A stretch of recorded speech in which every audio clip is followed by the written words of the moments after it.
Pour illustrer sa théorie de la dérive des continents, Wegener se base sur d'autres arguments, parmi lesquels les arguments paléontologiques.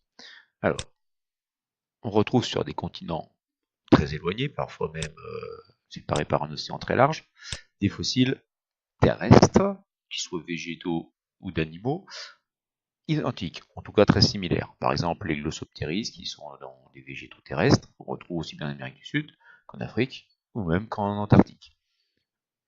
De la même façon, on retrouve des fossiles d'animaux, le Cyclognathus ou le Lystrosaurus. Comment expliquer ces fossiles quasiment identiques, mais situés maintenant sur des continents très éloignés? Là encore, Wegener part de l'hypothèse que les continents n'en faisaient qu'un, et donc en mettant les continents, en essayant de les associer de manière la plus juste possible, sachant que de toute façon, il n'est pas arrivé à faire exactement tout coïncider, on peut retrouver des fossiles similaires, et là ça expliquerait que puisse être passé d'un continent à l'autre si les deux continents étaient à l'époque contigus.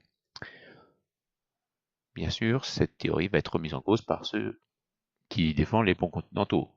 Ils vont expliquer que puisque les continents étaient réunis par des ponts, les populations pouvaient facilement se déplacer d'un continent à l'autre à l'époque, et qu'aujourd'hui, tout ce qui est immergé contient sûrement aussi des fossiles.